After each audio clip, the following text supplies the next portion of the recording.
Hello, guys. Welcome to the show. I hope you can hear me. If you can't, I'm working on it. Trey, you got a beat for me? I gotta beat. Do you gotta rap? Cause I gotta beat. Do you gotta rap? Hello, how you doing now? My name's Scout, and I gotta tear it up and down. I knew some days I get it through when I'm better than the nighttime rapping for you and your crew. Cause I know it's iller than that. I gotta react to facts. I ain't better than Mac. Now I get it gone. Right to the hill. Wrong. Now you want me to tell you that I got it wrong? Oh, what am I doing? I'm ill because I'm fresh. Oh, they call me Scout and I'm rapping with the rest. Oh, you want me to make it down with the go, but I never do what I'm doing, taking my photo. Yo, bro, here we go. Feel me when you let go, let go. Do what you're saying, but now you don't know. Oh no, now I gotta break it down. You want me like this, and I'm feeling it. Wow, when and where must I stare? Am I unaware? Only unaware of everything that makes it clear. Only if I can't go, man, I get it down. Now I'm yelling out loud, and I wonder how. When and where? What am I doing? I get it through. Now I gotta be that dude that can rap for you and your whole crew, cause I know where I came from. Man, I gotta break it with the bass and the bass drum. And now I know it's real. Did you know that I will never make it in a field? Cause I know that I'm feeling only if I can't get it back. And I know I'm not no villain, melon. And only if you got me in a millionaire. Now I gotta stand right here. I gotta make it clear. Now I ain't better when I'm getting on the night. Now I'm rapping because I'm doing Switch what's up. right. Here I go. What am I doing? Only if I stop. Oh, there I am proving I got it down. You want me right? But now I gotta flip it because I will 10 west seconds. side. Oh no. Now I take a photo. Let go. Leave it. Then what you don't know. Brother, here I get it. Now I gotta flip down. Did you understand what I'm doing? And did I hear it now? Are you looking for a different kind of podcast? How about informative and clean? It will make you laugh. Scout and Trey, yeah, that's what we do. We got a little funny thing, keeping it true. Hey, we take your topics and all your ideas and bring in a guest and we answer them there. Then we make a freestyle rap and do it for you. Yeah, that's what we do. Yeah, that's what we do. Yep, flows for you, flows for you. This is what we do now. This is what we do. Say it flows for you, flows for you. This is what we do now. This is what we do. Say it flows for you, flows for you. This is what we do now. This is what we do. Say it flows for you, flows for you. Hello. Once I get the picture off, I will ready to go. Bam, no more picture. And no more background. Nice. That was weird. Okay. Yeah, it's okay. Hey, do we have? Oh, look, Trey, I'm finally gonna do it for the first time ever. What? What is your headline of the week?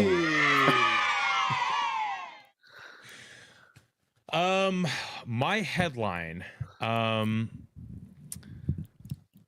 have a bunch of psychedelic stuff that randomly came in the mail. Psychedelic stuff randomly in the mail. Paraic, do you remember how this goes? You just say one little sentence of something really amazing that happened to you or not. Just make it sound cool, and then later we'll explain what it was. I've interviewed There it is. Death metal? death metal lead singer. That works. All Dope, right. sick, nasty. And mine is, let me think here, something cool I did. Do you think I would be ready? Yes. You guys have all these cool LEDs in the background, and I just got this. Well, Wall. if you were at work, you could definitely pull it off. You always have the Yeah. cool gun wall normally, and this time you're like just at home. Just Yeah, chilling. just chilling at the castle. Nothing wrong with that. Let's see. Mine is, man, I really wish I had something good. It is. It's a lot of maintenance if it means anything, Porrick, because it took a while for me to put all these up. And what sucks and cool at the same time is what's bad is there's LEDs that are out right in front of me up in the left-hand corner. That But behind me there's none. So Yeah. we're gonna run with that for as That's long as right. we can. OCD terrifying. My 2-year-old escaped. What do you mean? Yeah. Okay, so for my highlight, one of my friends works at a warehouse, and it's basically like he works. I'm trying to think. They get stuff from Walmart, basically, but it's stuff that they need to throw away. But if he doesn't sell it, he can keep it and give it out to whoever he wants. I got a ton of LEDs.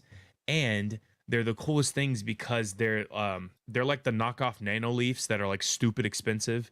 And they have adhesive that you can put on the wall, and they just kind of they strobe and they can do whatever you want with them. But you can connect them and make designs and do all kinds of stuff. But you can make them whatever color you want. They're not as good as the LEDs above me, but they're like in hexagons and they're much brighter, and you can make any design you want out of them. So we're talking about LEDs after all. Yes. Oh, I thought you were talking about some kind of illegal chemical or something. Psychedelics, as in they're flashing and they are bright and they're trippy. I've misjudged you, my friend. And for epileptics, they're a trip in its own right. So, are you going to mount them in the room there, or what are you going to do?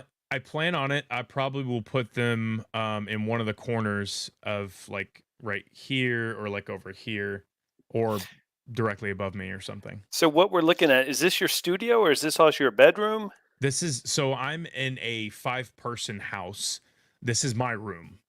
I wish I had a studio. That'd be phenomenal. One day. So this is the pad that the ladies come see.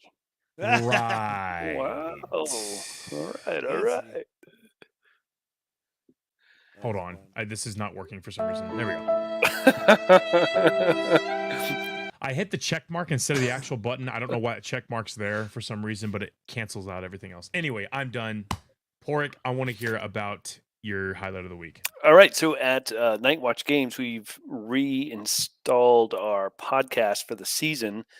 COVID really put a big downer on getting people around the table to interview them. So we put it on hiatus, but we're back at it.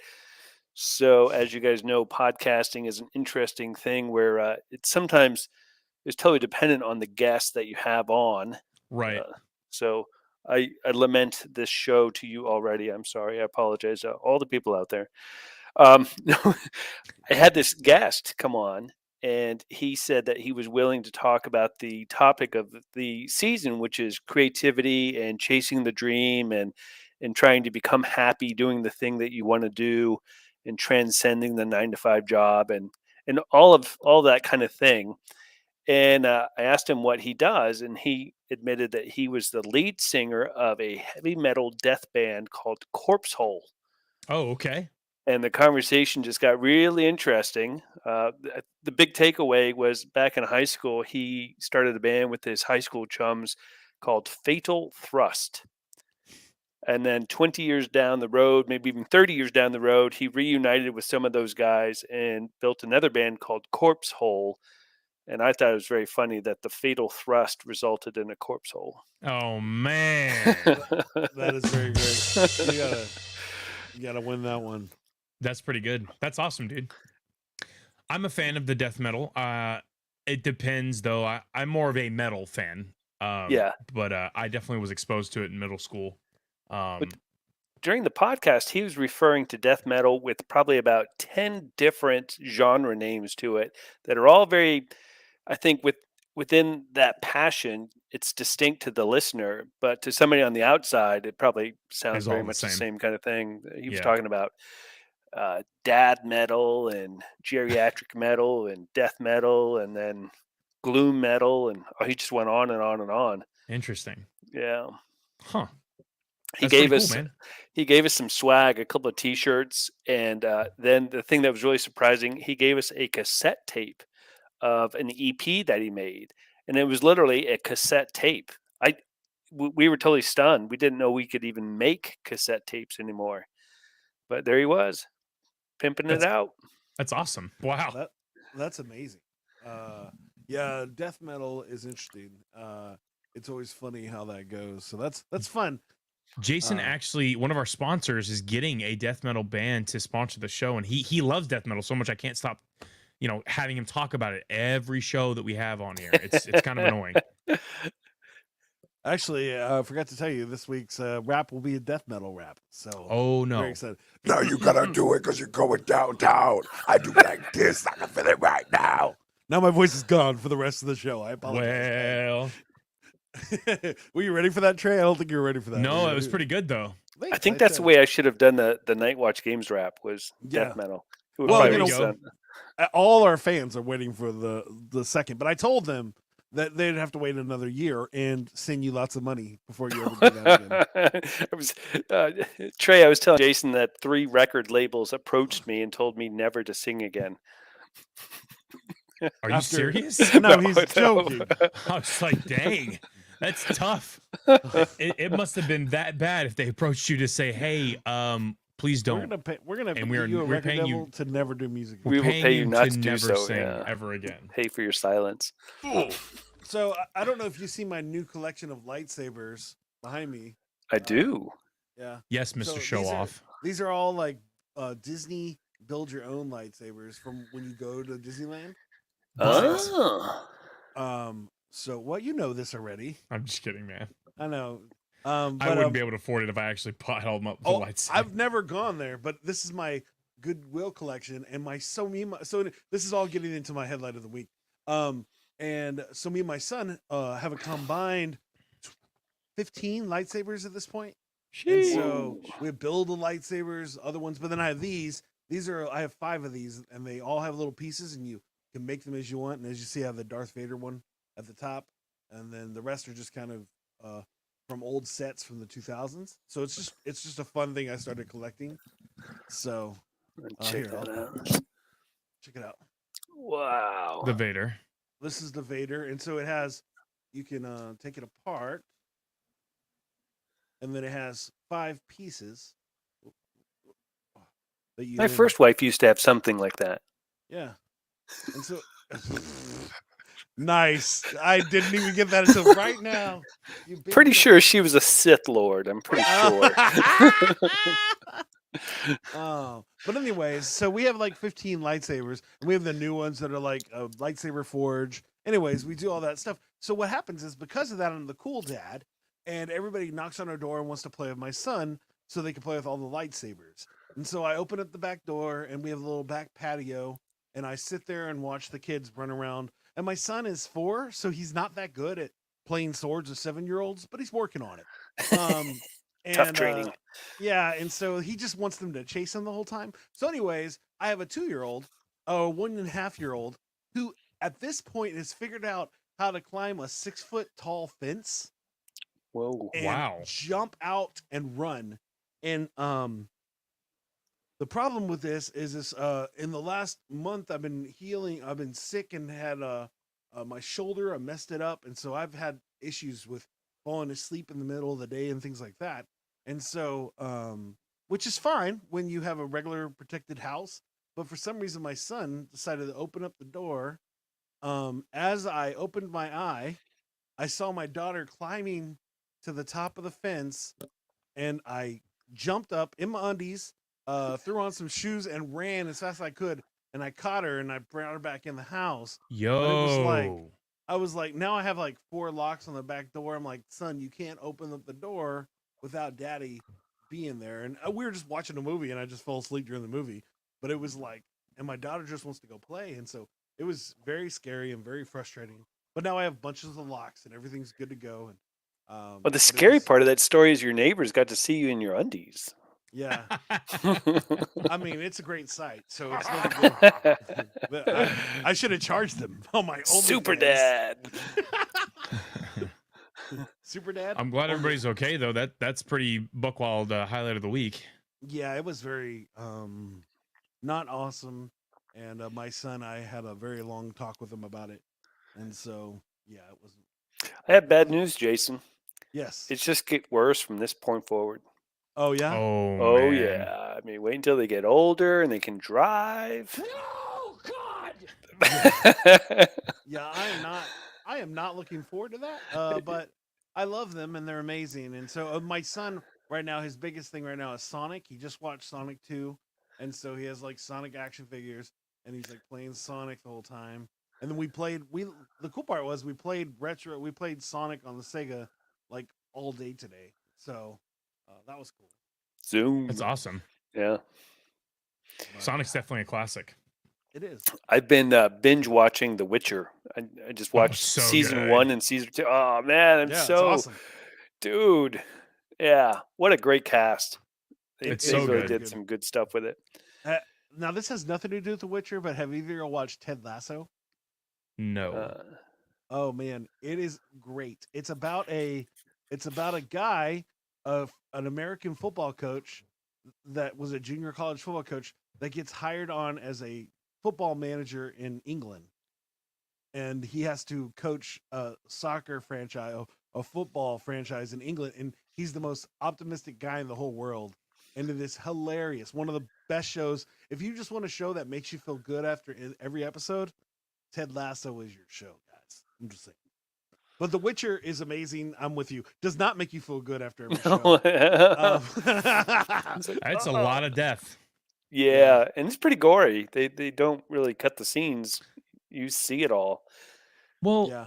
I feel like it's not necessarily inappropriate. What I mean by inappropriate is like there's a lot of shows, and I've seen it all, where there's literally just devastation on someone's body for absolutely no reason. Like the What's a good Badlands. example? Do you guys remember the Badlands show? I Have you guys do. ever seen it?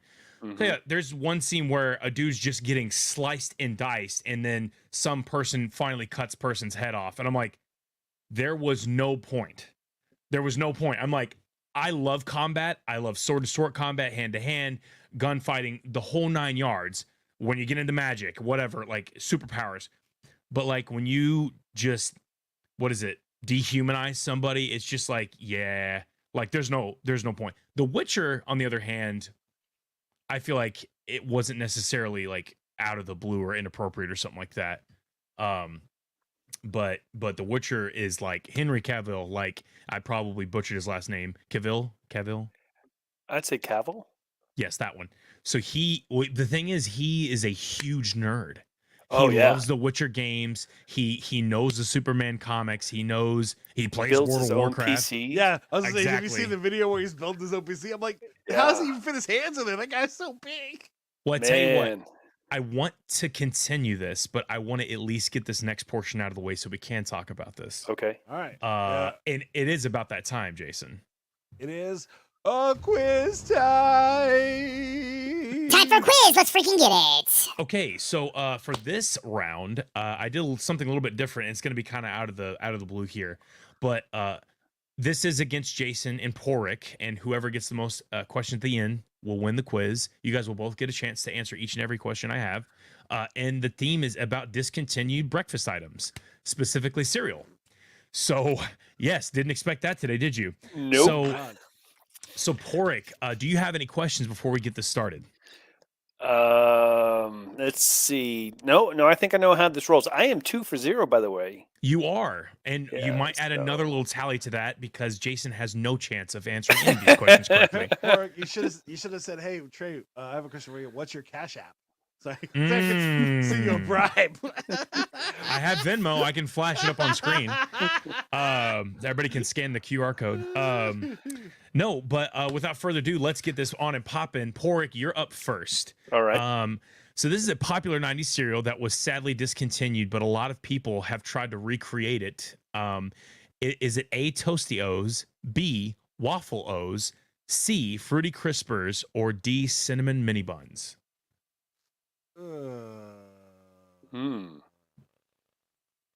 What's option A? A is Toasty O's, B is Waffle O's, C is Fruity Crispers, and D is Cinnamon Mini Buns. Sorry, I didn't know if that music was too loud or not. I'm gonna say D. Cinnamon mini buns. Okay.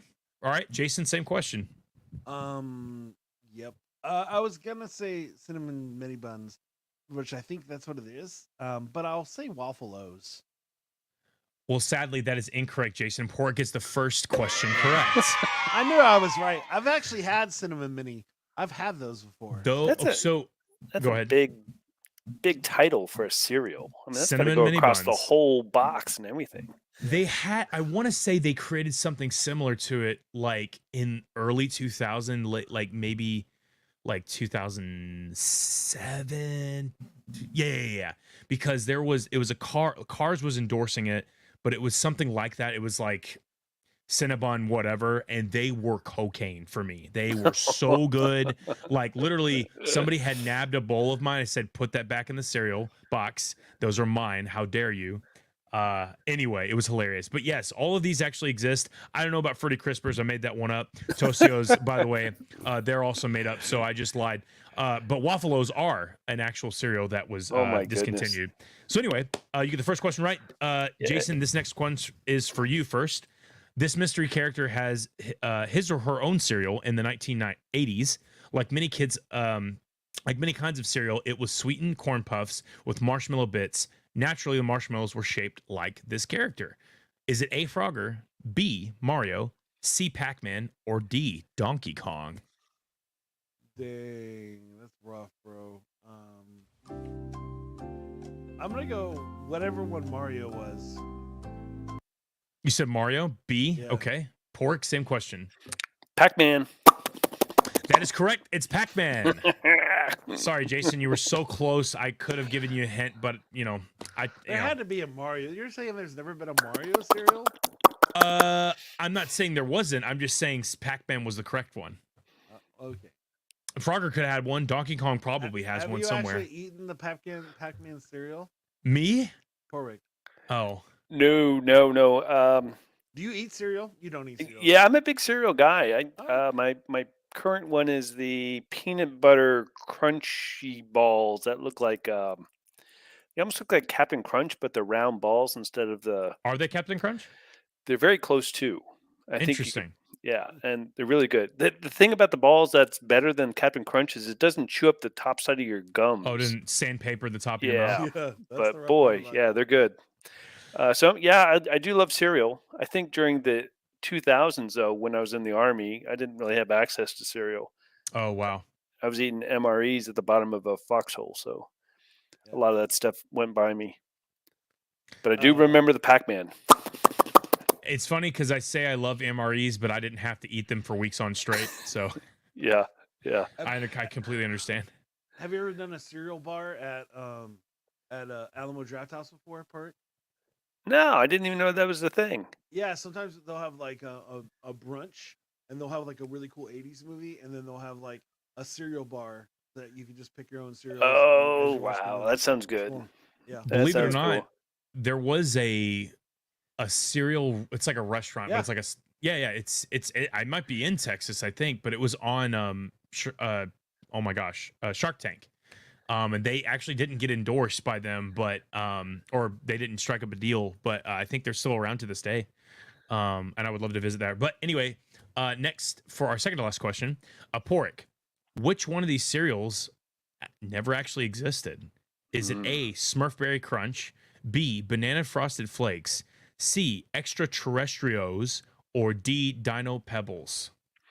C, Extraterrestrios. Okay, are you sure? I'm pretty sure on that one, yeah. Okay, Jason, same question. I have no idea what you said. I was okay. Which one of these? Which one of these cereals never existed? Oh, you know what? You're distracted because you're looking up the answers and he's cheating. Winning over here. He's not denying it, so he must be cheating. Jason, which one of these cereals never existed? Smurfberry Crunch, Banana Frosted Flakes, Extraterrestrios, or Dino Pebbles? Dino Pebbles. Oh, Jason. You should have just went with Porrick, man. Porrick, it's Extraterrestrials. Congratulations. I made that up, and I thought it was super, super clever. And I was like, I was going to put Alienos, but I was like, maybe those exist somewhere down in Utah. I was like, Extraterrestrios. Yes, perfect. Smurfberry Crunch is real. It's also discontinued. Banana Frosted Flakes threw me for a loop. It actually existed, also discontinued. And Dino Pebbles was, I think, where they had dino-shaped marshmallow bites in Fruity Pebbles. I vaguely recall that too, yeah. Right. But yes, so Jason, man, you are 0 for 3 right now, dude. But you know what that makes me? A serial killer. Bam. I was going to tell you, they actually opened a store in San Antonio called Serial Killer Sweets. That's it. Yeah, that's Serial Killers. Yeah. Oh, that's the name of the brand. Oh, wow. Yeah, they are. And why not? We're going to do an ad for them right now. If you're looking to get yourself some Serial Killers, April 25th, their pre-orders open up again, so you can get yourself all kinds of amazing, delicious Serial Killer delicious things on serialkillersweets.com. I don't know. I think he just made that up. Whatever. Anyway. I'm looking at it. It's on my screen. Jason, while you were looking it up, you could have been studying for this last and final question because it's for the Mansion and the Yacht. This is your redemption saga. Bum, bum, bum, bum. So this is where the season either gets canceled or rebooted for a next season. Are you ready? No, I'm not. I'm still. I I'm figured. still Porrick, looking into Jason? serial killers. I'm excited. Final question. What is my favorite cereal? And it is an open question.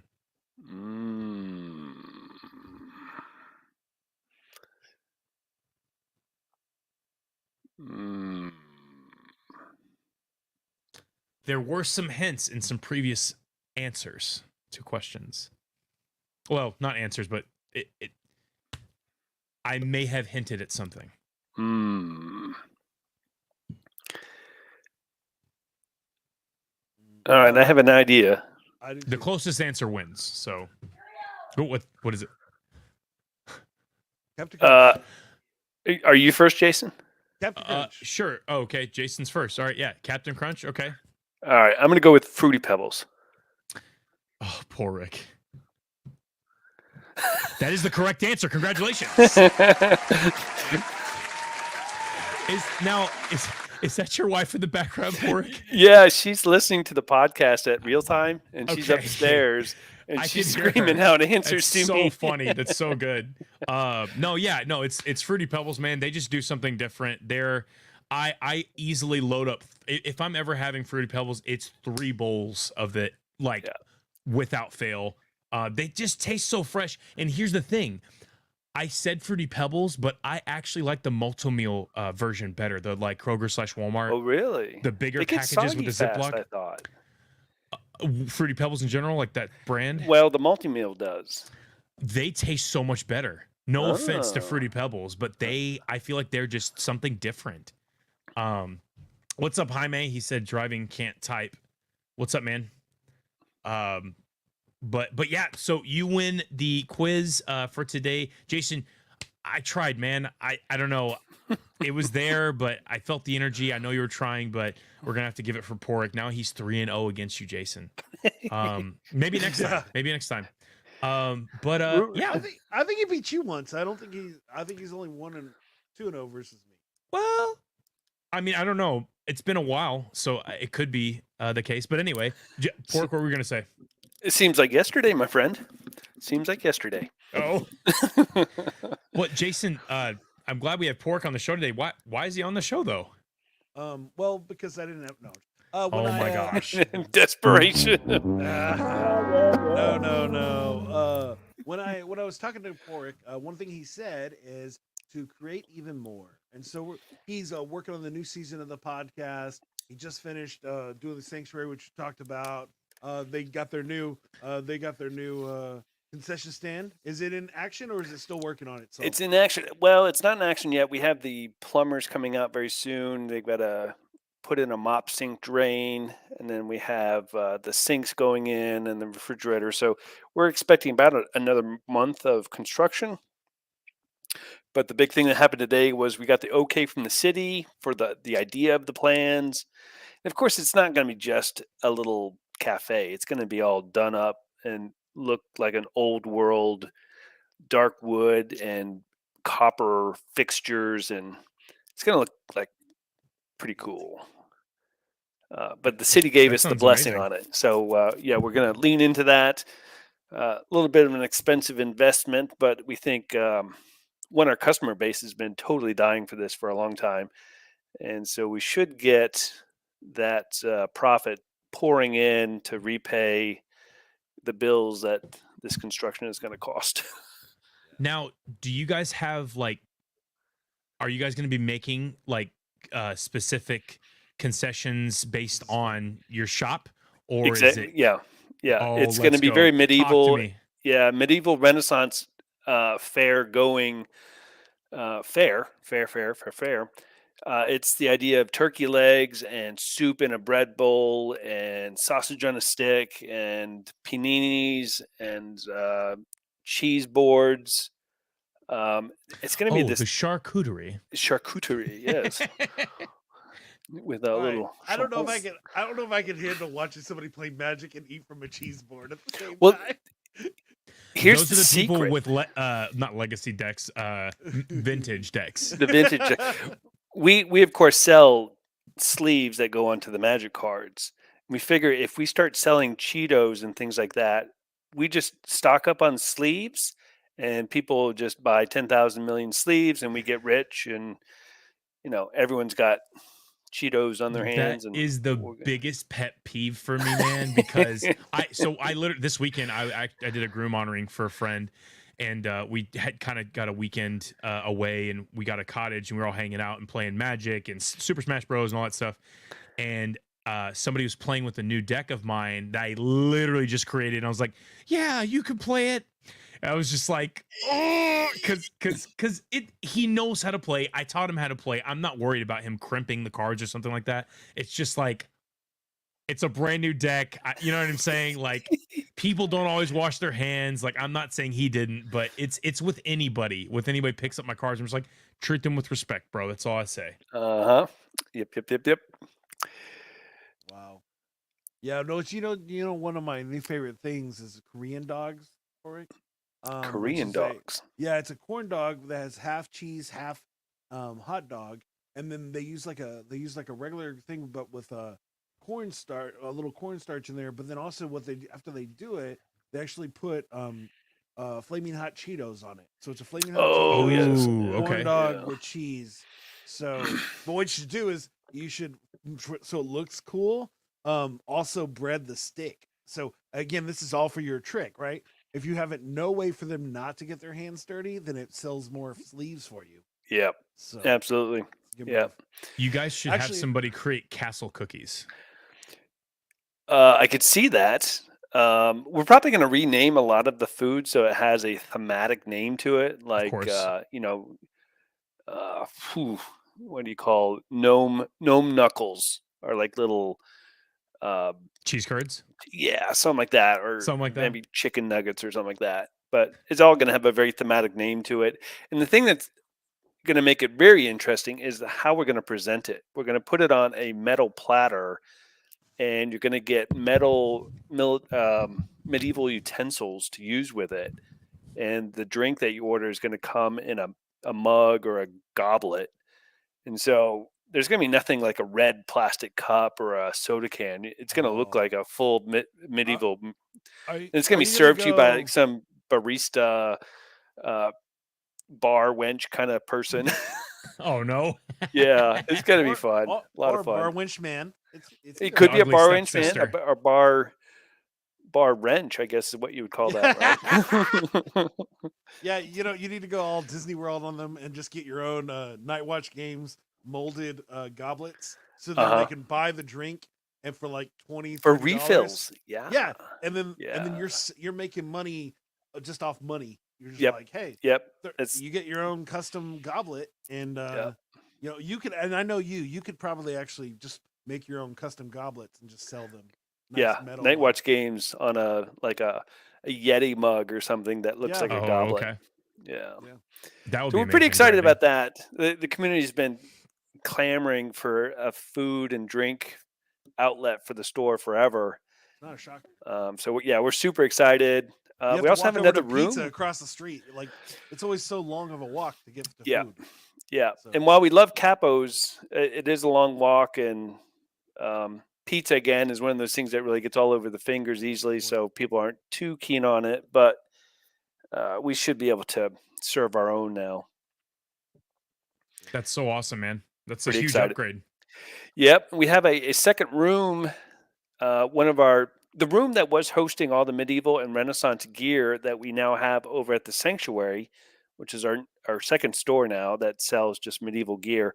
That room that used to have all that is now being renovated into a Vietnam war bunker with a big game table in the middle, so that you play a lot of your war games. And when it's not your turn, you look around, it feels like you're in the Vietnam jungle, and there's an M60 firing port right above you and a bunch of camouflage netting and sandbags everywhere. It's That would going to be be really, again, one of those thematic things. Really tough for somebody who just got out of like a tour and just like, We were going to have some PTSD is ambient right. sounds, it's like Oh, artillery no. sound. I feel sorry for the guy who just got back and one of his friends like, hey, come check this place out. It's great. And it's like he's struggling as he's playing his game. He's Yeah. like the first sound. Tripping it. Oh Yeah, man, that's I really know. cool, man. Yeah, A we're bunker. excited. We're excited. It's there's a Gives lot me a reason to happening come at to the Texas store. now. Yeah, Just man, kidding. I want to see you. I was finally able to meet Jason. He came by the store. Oh, cool. Brought his little terrorizing son. Piranhas. He was Yeah. running all around. I was like, please don't touch anything, bro. And of course that didn't work. Oh, come on. It was see good. this expensive giant mannequin of a Elizabethan. No, don't touch that. Don't touch. Yeah. Falls Marble. apart, shreds, Yeah. disintegrates. He has The marble somebody's bust of Star Wars Legion toy thing in his mouth. Just, Oh, somebody's play piece. oh my gosh. sorry, guy. You just want me to give That's you a mullet $4. now? Yeah. Yeah. Yeah. So that was cool. Yeah, being able to meet Jason, and then if you ever come down, let's do go out to dinner and do stuff. Sounds good to me, man. Jason, are you a sushi guy? Do you like sushi? Yeah. Have you? Were you just gonna talk about the new restaurant? I haven't heard about it. I think it's Perfect where segue. where Yeah. the Drew Brees restaurant was right beside it's gonna be called Unami, and I think it's an all you can eat sushi place. Oh wow! So yes, I- but I am a sushi fan. So my wife is a big fan. I get a little scared when you I- convert a I buffet understand. and sushi. Those two things I don't know should go together. Yeah, I understand. Well, if they do it right, like they do like a Brazilian steakhouse, then I think it's fine. Yeah, Right? Like if they have new boards come out and then you pick from the boards. yeah, I and they're think- fresh right then. Yeah, Yeah, but if I'm with you. I don't want to just go into a line of. I don't normally test the sushi at a buffet. Not a thing agreed. I do. Yep. So, is there a place you like down here? I'm addicted to Grubhub and Uber Eats and DoorDash and all that. So, Oh man, depending you on must where have I am. money. Well, desperation. Oh, Yeah. And DoorDash just- is expensive, man. Because he's It stuck is. at work. He's stuck at work, Yeah. and so he can't like I feel it. just go get food. Yeah, I can't just get up and go and And where he is, there's not like anything really close. Not there's, really. like, Not sushi McDonald's types. Probably, yeah. So the thing that I was eating a lot of is a poke bowl. It's basically, like a big rice dish that has a bunch of sushi ingredients in it. That was a real easy eat for me because you just scarf it up, and every spoonful is different because it's got a different mix of ingredients in it. But unfortunately, the one that I really liked, called Poke Central, went out of business. Oh So no. I'm all, I don't know what to do There's now. a few over here. I'm gonna have to go eat cereal. Yellowfin Sushi makes a really good poke bowl. So, but anyways, Yeah. yeah. There's my wife's a big sushi fan, so I know the places to go. The best sushi, at least close to us, is Austin. But Yeah. we're Yeah. going to, Trey, are like, you a sushi guy? Oh yeah. I'm a huge fan. So for me, I'm not like, it's weird. Like I probably won't do actual raw fish, like just the salmon on top or whatever they would put. But I mean, crab, like whatever else. I mean, I'll eat it and I'll be completely happy. I'll put the wasabi and the soy together, dip it, and if I'm eating a different one, I'll throw ginger down my mouth. So Yeah. Right on. Right on. the whole 9 yards. But it's just the raw fish just doesn't. I can't do it. It's a texture thing. So and I'm Yeah. normally not a picky eater. So Yeah. I also Brenda's make the as same you way. can tell, I also make a bunch of rolls myself. Oh, home yeah. I've rolling. made sushi before. Yeah. Yeah. It's Wow. interesting. It's actually not as hard to make as you'd think. I think it's the prep work that takes all the time. Yeah. Yeah. It's getting all this stuff together. Yeah. I would love to be near a game shop like yours Ooh. because they're Sorry, I'll tell you. Okay. I just remembered what the actual thing I was talking about. Oh, come you're up in a good. second, yeah. I was gonna say it's a shop down here. He's moved like 4 times, and I've been at every location he's been at. But and it's much bigger now. And he has like, Yu-Gi-Oh, Pokemon, main things, Magic, and sports cards, but now it's a game shop. And so he has like video games that he's selling and stuff, but yours is like the cream of the crop because you have like decor and ambience, and I mean, you have a whole nother shop now. And I just feel like that, like, putting your money into the ambience is so much cooler because when you walk in, people don't want to leave. Well, yeah, I have a whole theory about this. I don't even know if we have enough time for the theory because I Oh I just no. go on and on about it. Maybe I should have But asked you in the beginning. We're the fine. thing that I've come to realize is if a non-gamer comes into a space like Night Watch Games, they immediately realize that the store owner is investing in their identity in the sense that they're making it a legitimate, cool thing to be. Right? You walk into Night Watch Games like, whoa, this is my world. And not only are they subscribing to the things that I like, they're really making it look cool. And so as a customer, you feel validated in your passion. And then, of course, you want to support a location like that because that's your third place, the place you go to feel at home when you're not at home or Right. working. And so they understand that the owners understand who they are and they support who they are, and they they just become super loyal through that.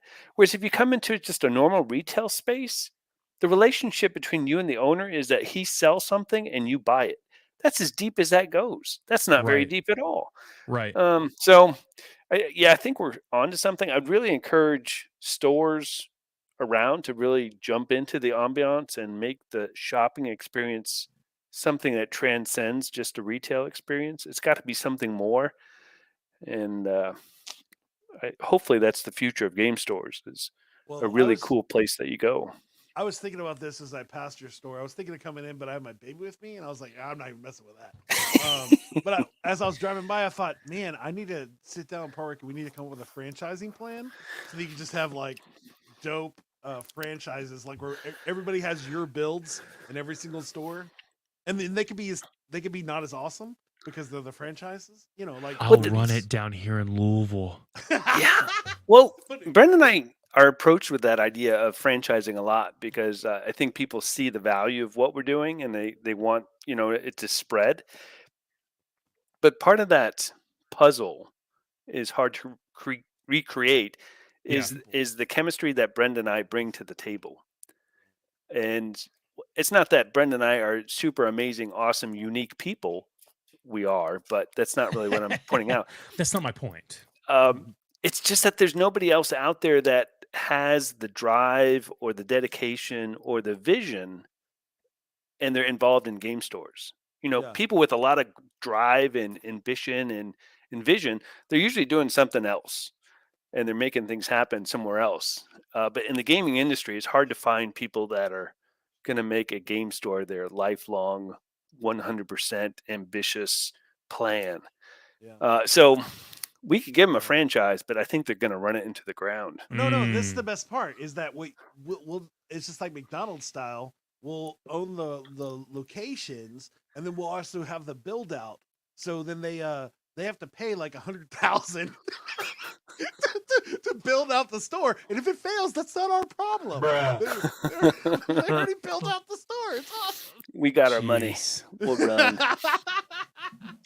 And we then probably could franchise the Sanctuary. Yeah, because that that's probably not. is more. Yeah, it's more not efficient. necessarily a community space. It is more retail.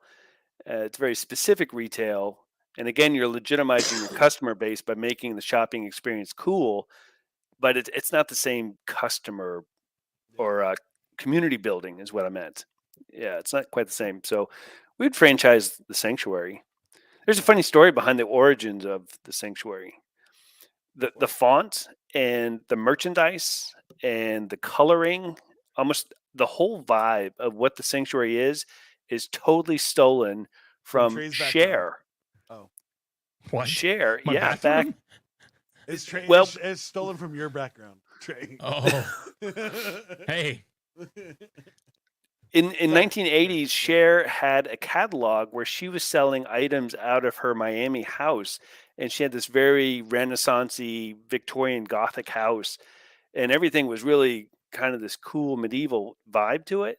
And she called she called the catalog the Sanctuary. And as a kid, I totally fell in love with it. And of course, everything was super expensive. Like these candelabras that would just hold candles were like $5,000. And I remember just going, "Oh, one day I'm going to have all this stuff." Well, that whole catalog went under, and she sold her Miami house, and she sort of got out of the business of selling home decor. But I never forgot. And so 20, 30 years later, this sanctuary lives on. I'm waiting for Cher to show up at my front door going, "Hey, wait a second. That's mine." And you're like, That would be okay, interesting. sounds good to me, Cher. Let's collaborate. Right, exactly. We could just have a whole Cher section. It would still work with that clothes. Yep.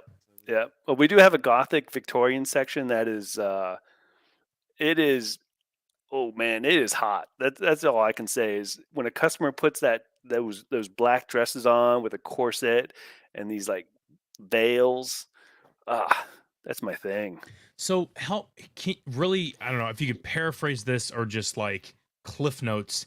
I used to like I'm not sure. Yeah, I was in an art class, and at one point in time, we had to study architecture of the time, and one of it was Gothic. And it helped me understand that whole era. Like, I know that's a much longer conversation, but like, could you cliff note that? Because where did that come from and why? Yeah, there was the old classic Gothic movement. It was architectural at first, and it was the concept that the builder wanted the person in the building to venerate God.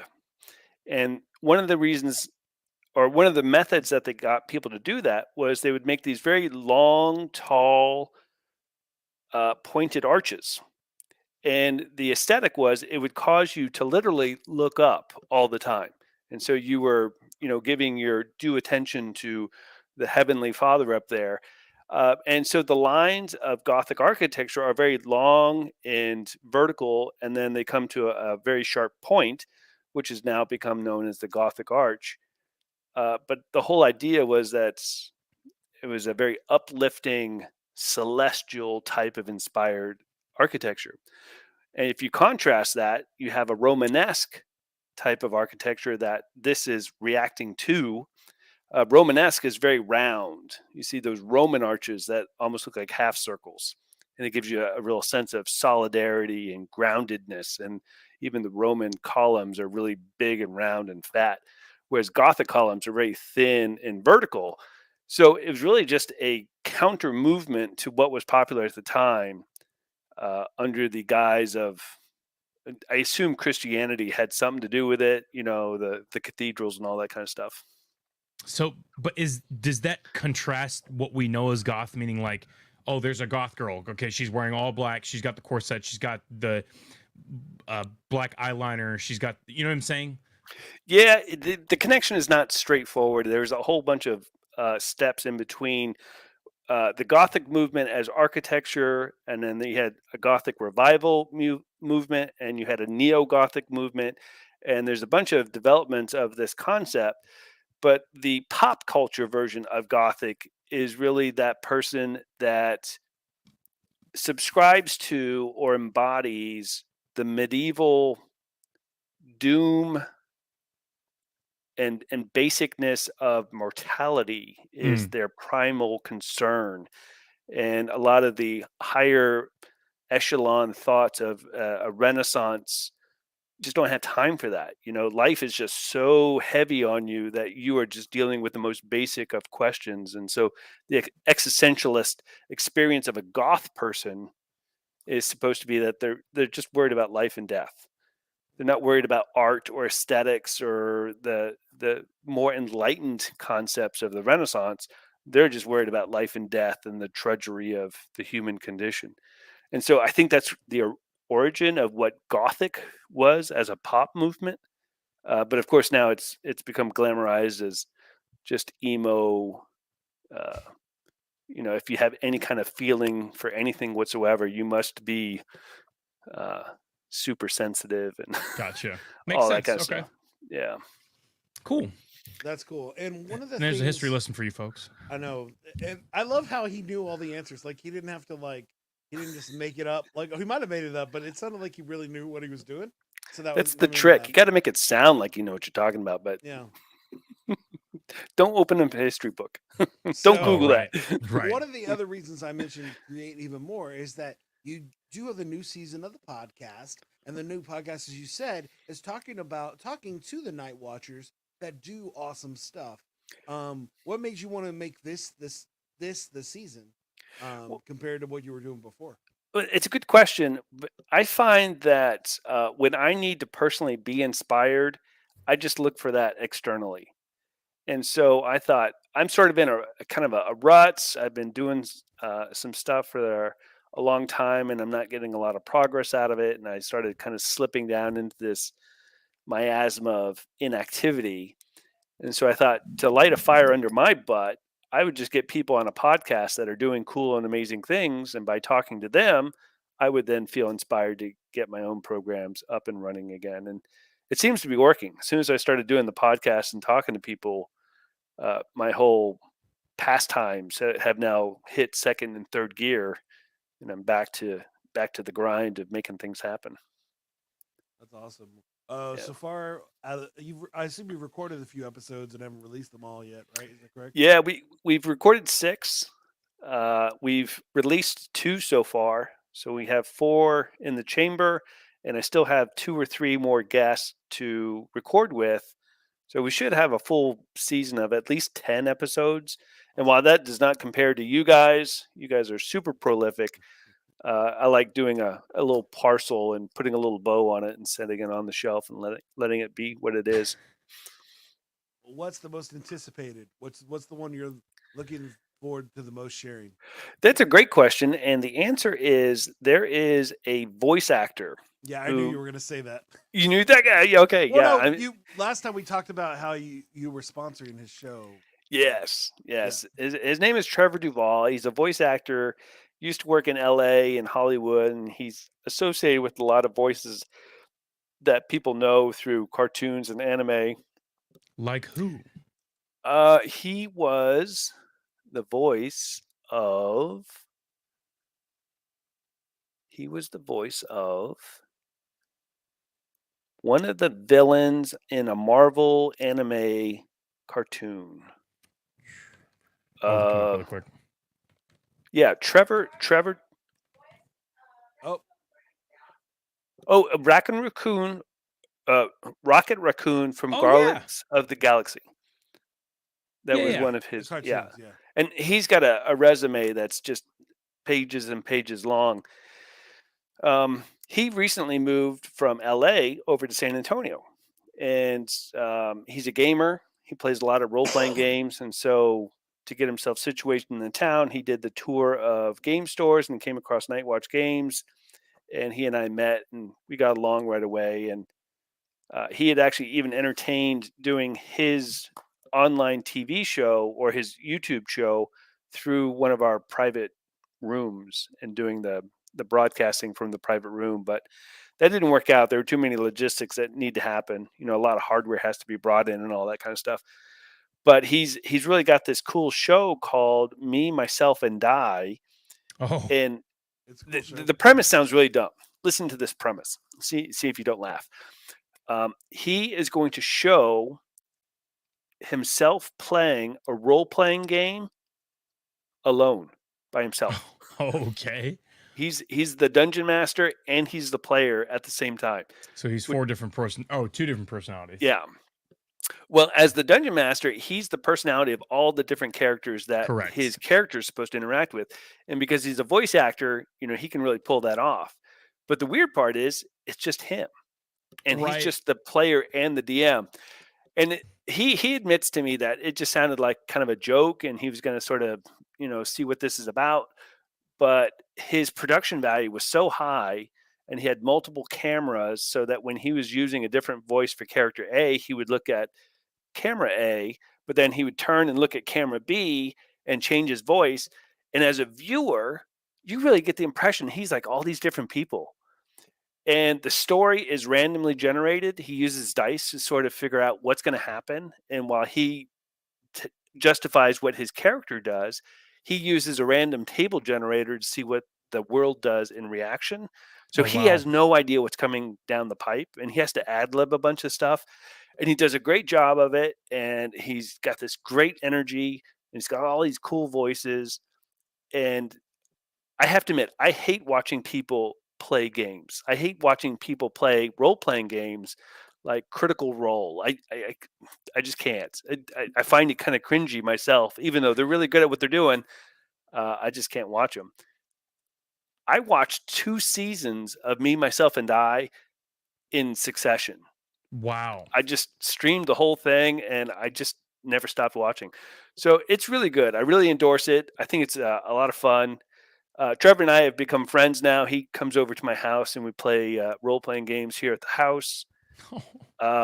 So that's kind of a cool relationship. And, you meet these celebrity type people, and then when you really get to know them, they just become normal dudes with this creative energy that they're just pursuing. He will never And be normal to me, but I understand. yeah, it's inspirational to be I around love him. voice actors. So Yeah, he's an amazing dude. So we're going to interview him and sort of try to tap into his creative process and see what he's doing, and why is it that you left LA to come to San Antonio, and right. what's the future hold for him, and just tap his brains and stuff like that. So I'm looking forward to that. But there's a lot of cool people out there that got a lot of cool stories to share. You guys know. Yeah. We've Yeah. interviewed some of them. Oh, What I mean by some is hundreds. Yeah. How many podcasts do you guys have? I think we're at like 125. Wow. That's really It's cool. a ton of episodes. Yeah. And it's like, And I was even- only on 4. yeah. I'm just Well, kidding. You're up there on the most episodes by one guest. I think Jaime got you. I think he's on like 5, but you're up there. You're on the top guest leaders. I'll take second. I'm good Yeah. with that. I'm all right. Um, Well, very cool. yeah, so that's really cool. I think it's cool. I said that's how I first heard about you. That's how I first knew that you were actually doing podcasts. Is when I heard your podcast. And so that's how I knew about it. But I knew about the store before I knew about the podcast. The podcast, yeah. Well, we'll take you any which way we can get you, through the podcast or through marketing or through a drive-by, whatever.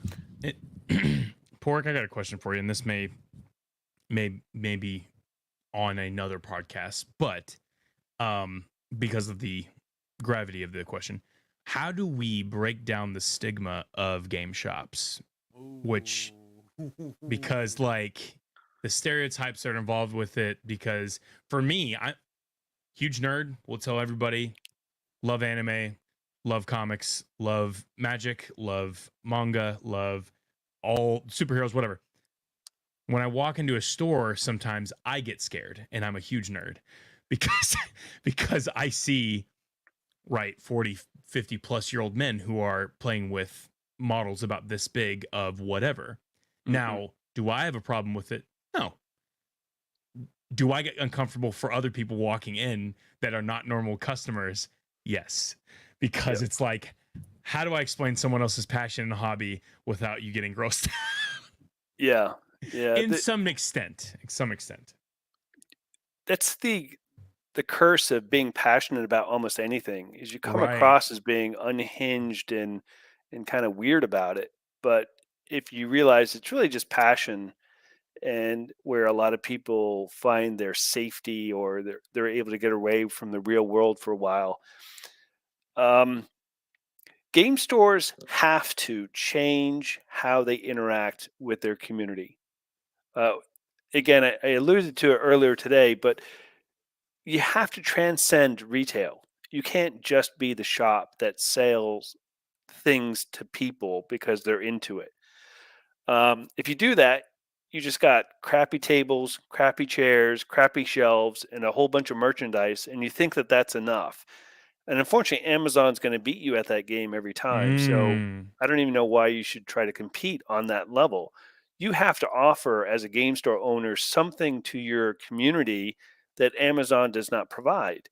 And that is uh, an accepting, open, safe environment where you're surrounded by people that understand you, they speak your language, and they legitimize who you are as a nerd or a geek or whatever the word is that we want to use. Sure. There's that support structure. And while that was happening for a while, us nerds supported each other no matter where we found each other. The industry is blowing up so much that to be a nerd is now transcending your mom's basement or Sure. your high school club. It's everybody now. A lot of people are really into this kind of stuff. Sure.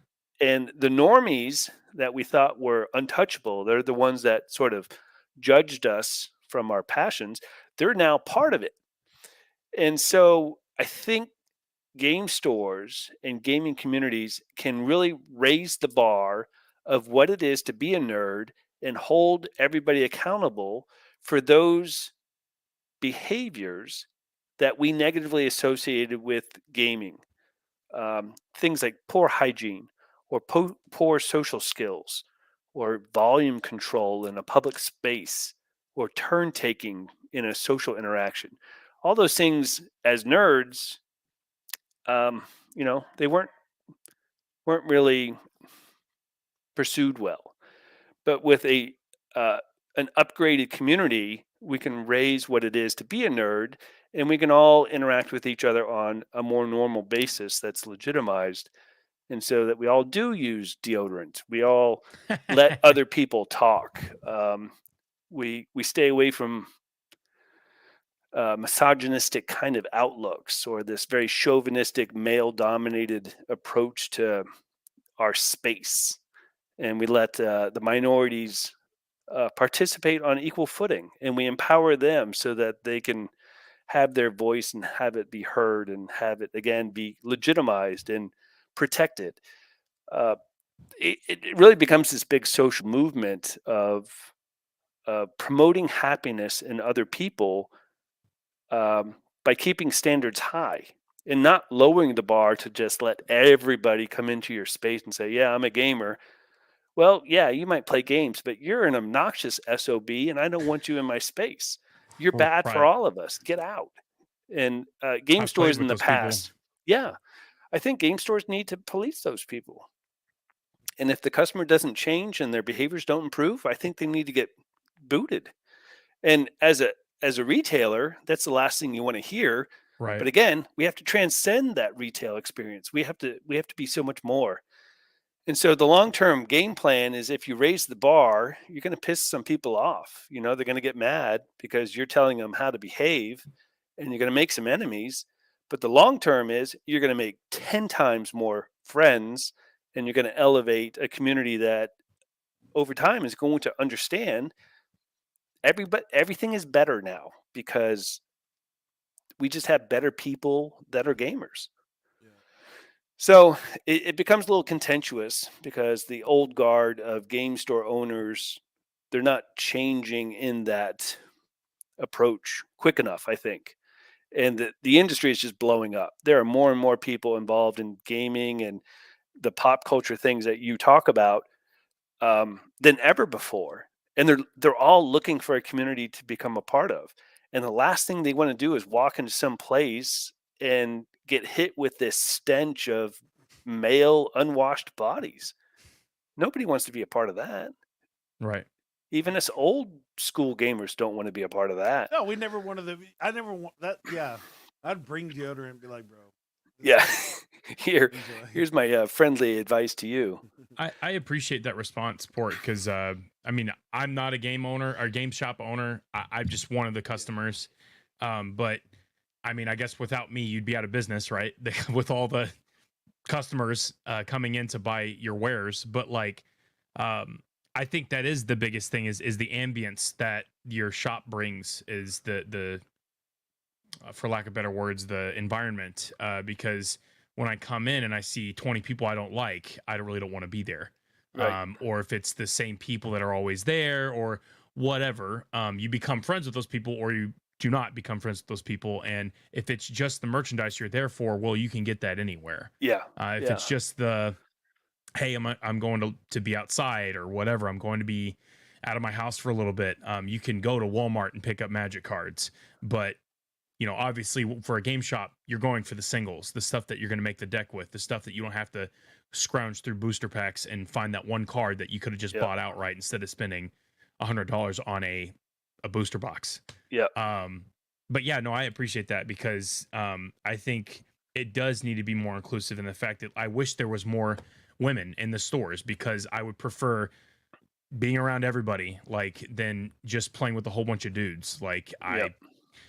Everybody has something to bring to the table. And I appreciate you saying that. So, well, one of the things that we discovered is Brenda and I, we got married because we identify with each other's values, right? We obviously see each other as valuable people, and we got married, and we built this game store, which is much like raising a child. Jason, I think you can identify with that process in that you put everything that you own into this creation, and it starts at zero, and you've got to build it up.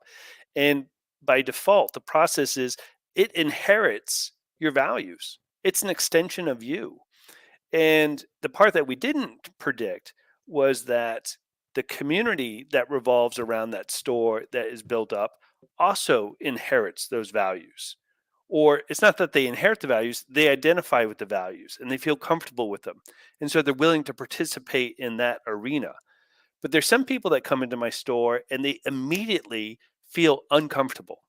As cool as my store looks and smells and it's clean and it's got all these cool things to it, some people walk in and they feel uncomfortable because they don't share the values of the store. And they can't articulate that. There's nobody that comes in and says, oh, this is the values of this store and I don't identify with them and therefore I don't like it. They just feel it, right? And so they either act belligerent or they try to test the rules, or they don't obey the very few rules that we do have, or they just don't feel good, so they leave. What we find, though, is the community, if you base a company on good values that most people identify with, the community will identify with that and they will feel empowered by that, and they will form relationships with other people that are identifying with those same values, and everything becomes very copacetic. And Jason, you're going to feel the same thing. As your son grows up, he's inherited your values, hopefully, right? That's the goal.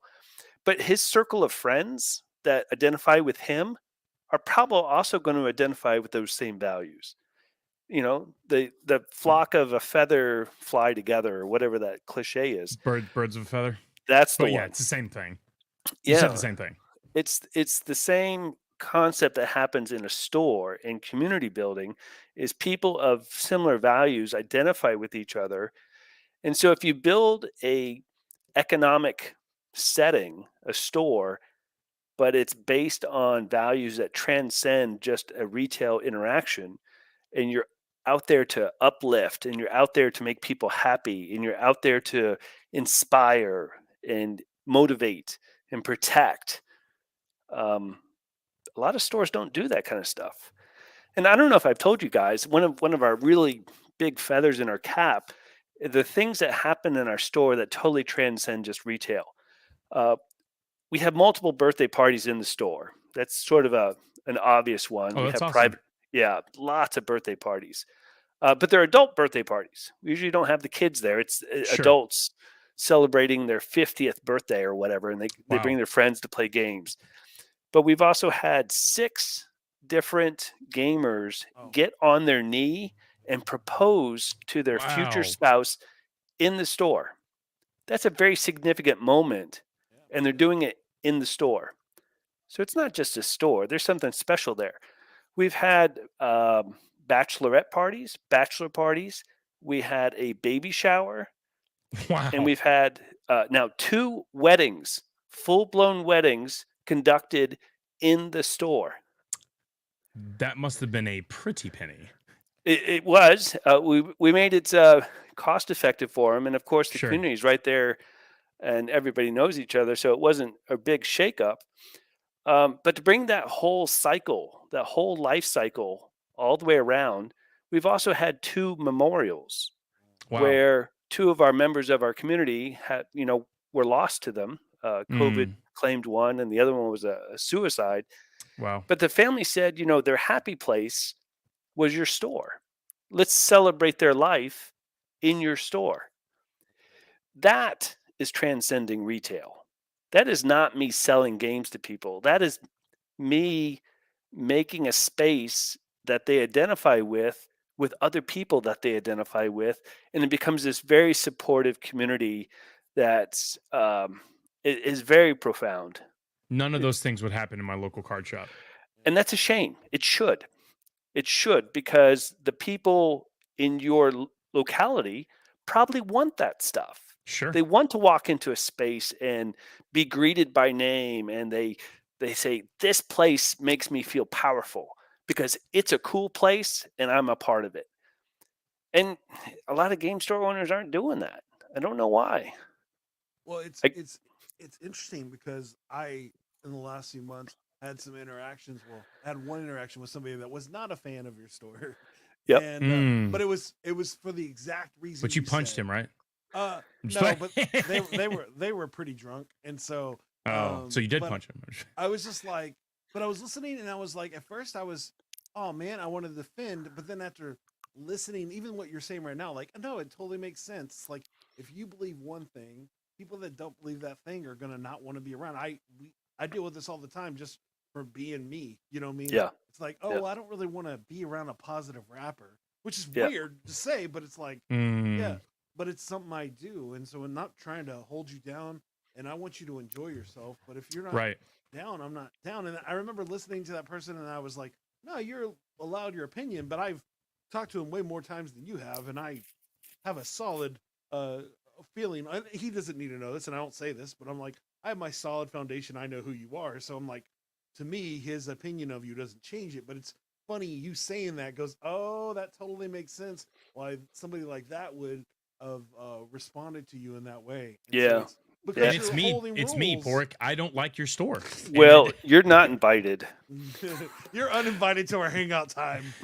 Dang it.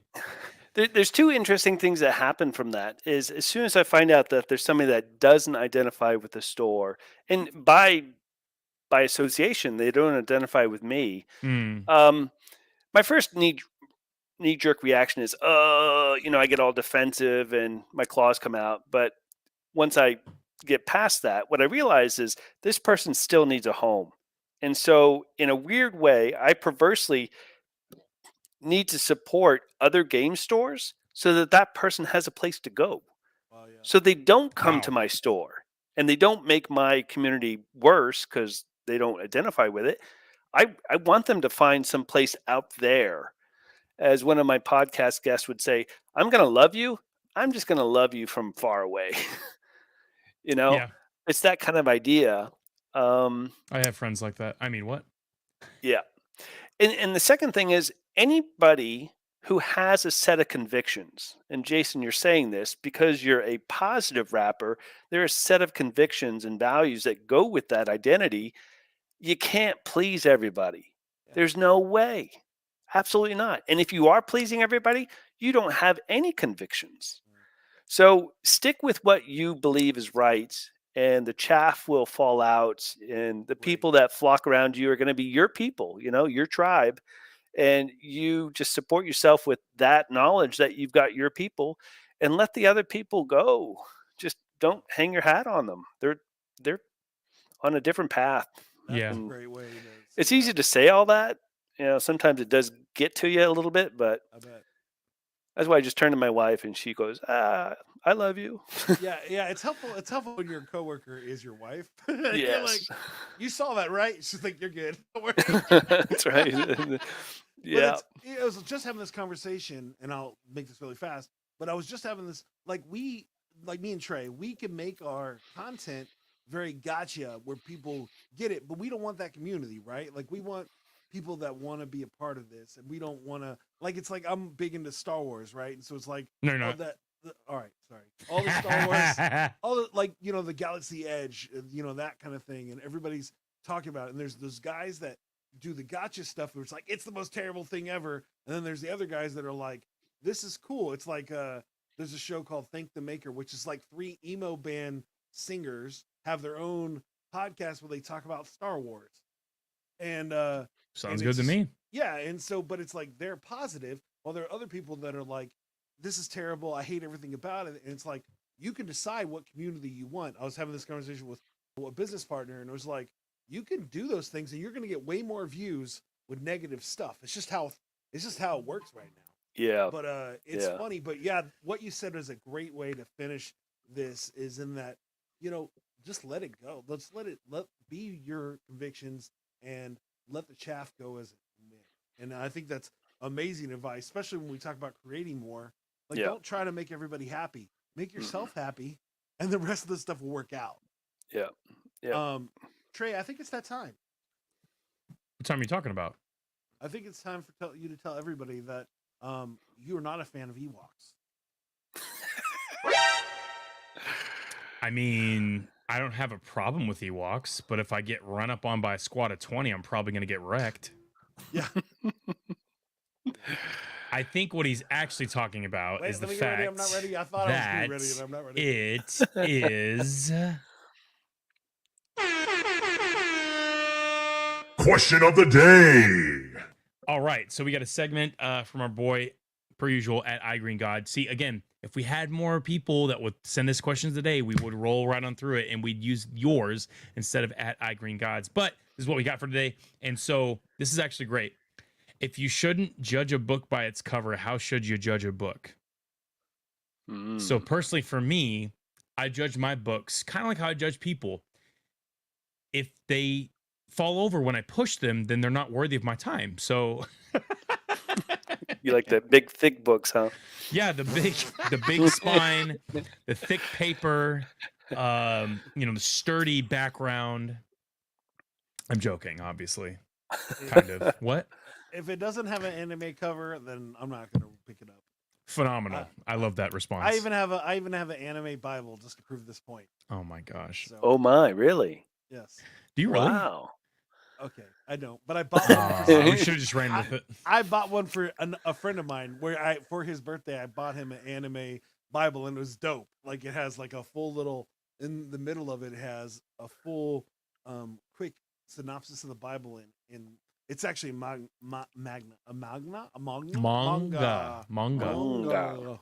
So I used to say manga all the time, but it's American. That's awesome. Cool. What do you think, Paraic? Manga theology. How do I judge a book if it's not by the cover? I would have to say I judge it by the author. So everyone's mom and dad. Yeah, because again, there's a value system being passed on there.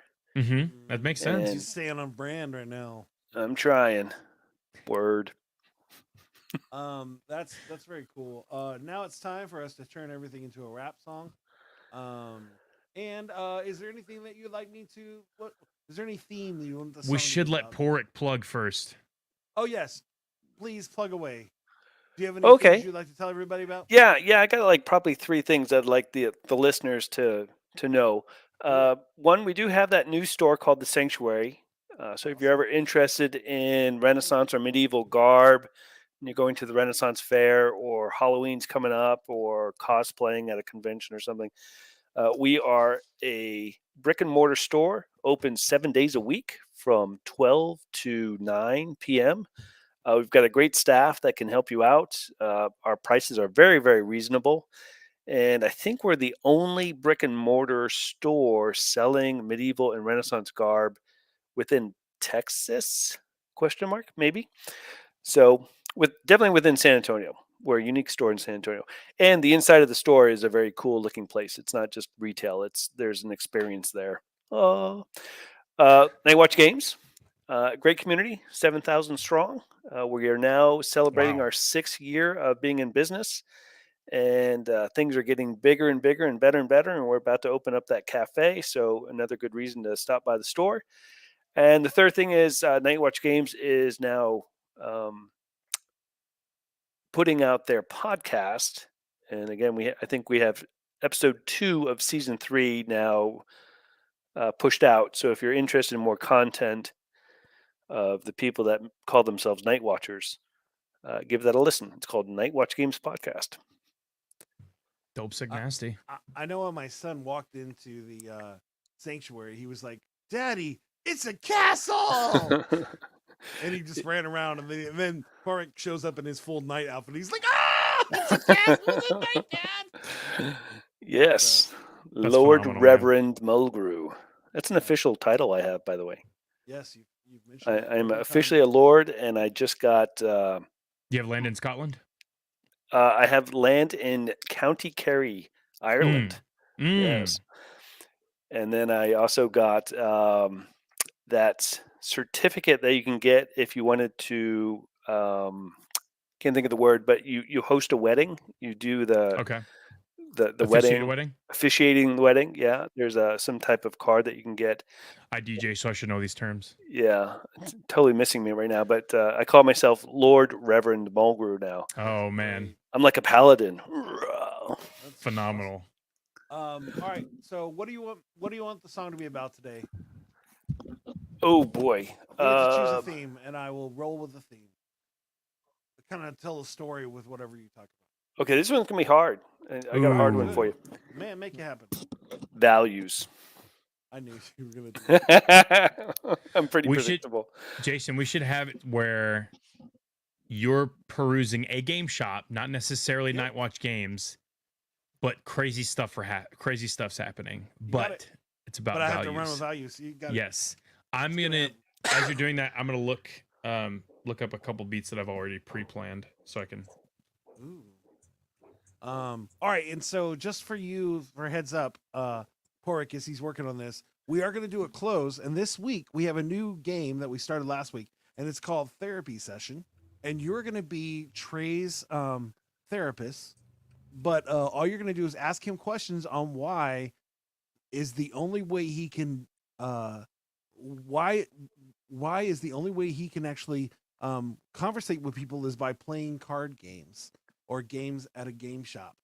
So Okay. the only way, those kind of questions, just ask him those and he'll answer them silly. So, Okay. but you're the therapist. His issue is that he only knows how to do social interactions at game shops, Okay. but he doesn't know how to talk to people in real life. They have to have games in their hands. Are you ready, All Trey? right. You ready? I'm ready to rock. All right, Paraic, do you have a name for us? Do you want work or do you have Sir Lord of the Watch. Reverend? Yeah, it's called Lord Reverend Mulgrew. Oh, new one. Lord Reverend Mulgrew. Okay, I'm gonna have to Ooh. visualize that. All right. Write that one down. I'm gonna botch it. I'm gonna do my best tonight. All right, Jason, you ready to rock? Yeah, sure. Sounds good.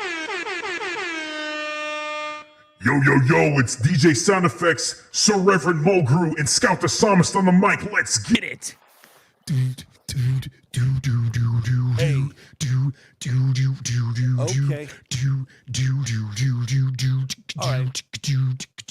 It was just another day at the Night Watch Games. I was chilling out, looking like I got it all today. And yes, my son was with me, and we having a great time. And I didn't even know who was gonna bust with a rhyme. Now they had a little game happening at the time. They were playing NTGA, and I was like, not A. Sorry, that's only if I mess it up, bro. I was looking for the questions, and I still don't even know. But this dude took his card and he threw it in another guy's face, and he started to cry, and he didn't see the way. Then they took a turkey leg and stuck it in his head. I was like, what's going on? I'm dead. My son went up to him and said, how you doing, dude? I just want that turkey leg. Can I eat it? Yes, he do. But then he ate the card. It was very weird, especially since the card was like 50,000 in cheer. And only if I can't break it down, it was illy. I was being silly only if I couldn't really. So we went to another room because that kind of ill. And they were like, that kid's crazy. I was like, real. I live with him all the time, only if I rhyme. But now we're in the Star Wars room, and I'm trying. As they're playing Legion, we see a little StarCraft waiting for me, and I don't even know what I do with the time. Now, I brought my 1-year-old too. She was like, fine. She picked up one of the StarCrafts and threw it across the room. This 50-year-old dude was like, oh, dude.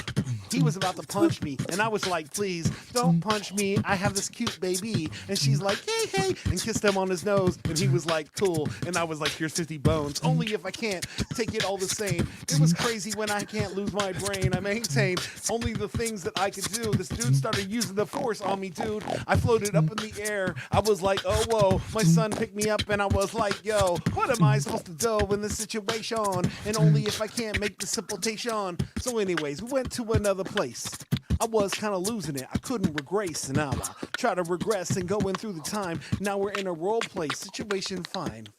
Only if I can't say, ooh, you gotta keep the things that you believe, dude. And these dudes are like, hey, do you want to be a little paladin, break back, control you? And I was like, do you? Yes, this is what I do, dude. Only if I can't make it down and I can do you. They're like, we're gonna kill this giant. And yeah, B, I'm like, sorry, I'm a paladin. I don't kill people, C. Ha. And they were like, that's kind of crazy. That's a real hard choice of your mind's amazing. I'm like, yes, I know, but I have 2 kids here, bro. Yes, I know. I took a 2-year-old and a 4-year-old to a game store, bro. A bad decision. Yes, I understand. But it's the only way my wife let me out of the house, man. And only if I can't get it back with them through. And yes, they're in pony outfits. I know, dude, but don't get up on it. And only if you want me to hang out with you, they got them too, G. Because I'm their dad, and I'm their friend, and I'm their babysitter, and I'm till the end. And I don't even know where it goes to the cave, sitting here looking for the situation maze.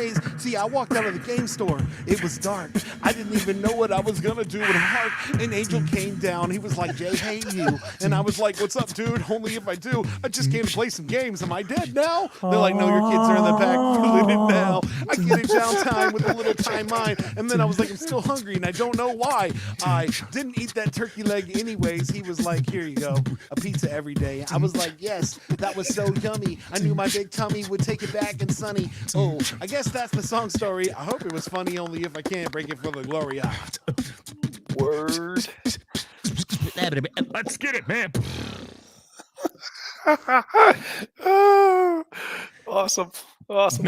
I got lost so many times in that story. I was probably more focused on the beat than anything. Oh, it's okay. I wasn't even sure where the story was going, but I just stuck with the whole, I'm going to try to raise my kids, even if I want to have fun. Ooh, good stuff. Yeah, so no, that was great. That was great. I kind of forgot about the value thing until the end, but then I realized I was already doing the values as I was. You were doing the values. That's the was cool you did thing. great. Yeah, it was like everywhere. that's the truth. I mean, I said, I think I told you this before. I only like if you had midnight pre-releases for Magic, I'd be over there, but you don't. It's the only time my wife lets me out of the house. When they're asleep. So, but hey, but it's so funny because this is like, yep, that's it. So I hope you enjoyed that. That was fun.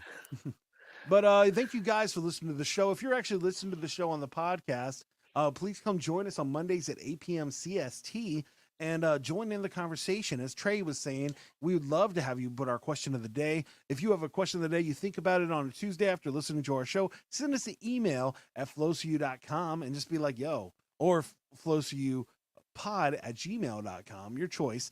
And we will get back with you, make a question of the day, and we really appreciate it. If you have any ideas of what we can do for our TikToks or anything we can do to entertain you, please let us know.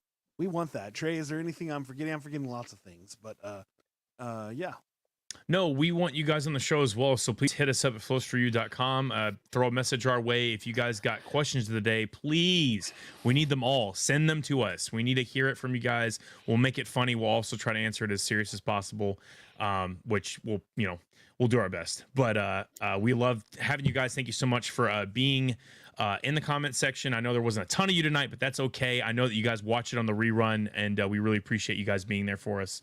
And you guys are the only reason why we do it. So that's all I got, Jason. Yeah.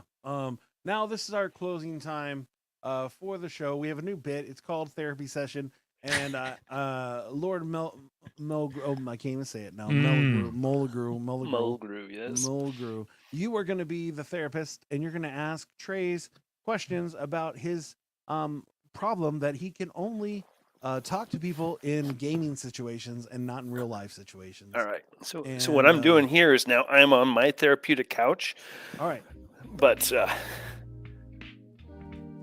think the roles are supposed to be reversed, where you're It's on the okay. couch. Just pretend I'm laying down and you're sitting Okay. this time. Yeah. So, Trey, do you have issues with conflict, and why do you use tabletop games to resolve this inner conflict?